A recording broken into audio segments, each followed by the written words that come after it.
Your enemy, a meditation. You have an enemy whether you realize it or not. He's always been there and he will always be there. So be aware of where he sits at your table. Be careful he's not leaning, whispering lies into your ear. Each year God gives me a word, and this year it was garden. One of the first things he began to show me is that my enemy is in the garden. He was there from the beginning, whispering into Eve's ear, and he was there in the garden of suffering with Jesus on the night of his betrayal. It is very important to be aware that he is always there, silently plotting betrayal in the background. God began to show me one way the enemy will attack me is through the people in my life. He will shoot his fiery arrow deep into my heart. He's been doing it since I was a little girl, and he's still doing it today.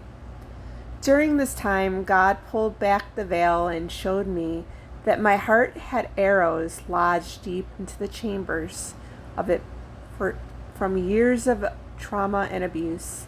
He began to pull these arrows out and heal the wounds covered by scar tissue. For the first time in my life, I got really mad.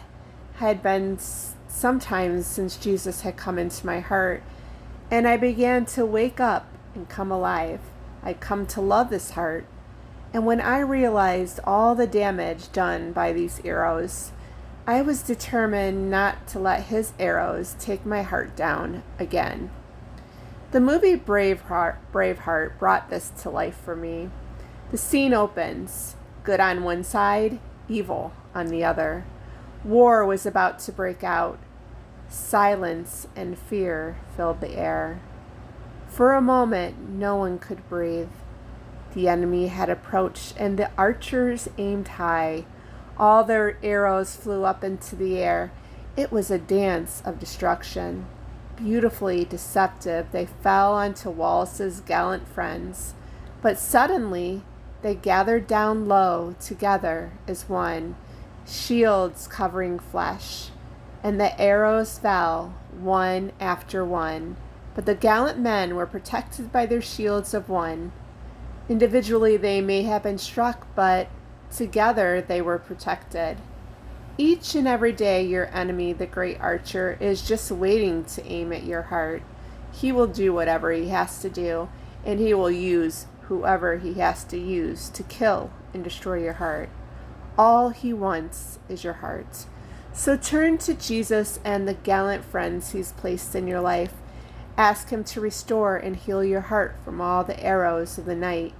And open your eyes and be aware, for your next great betrayal is silently lurking in the night, just waiting for you and your heart. Don't be surprised or alarmed, for it's not a matter of if, but of when his arrow will aim deep into your heart.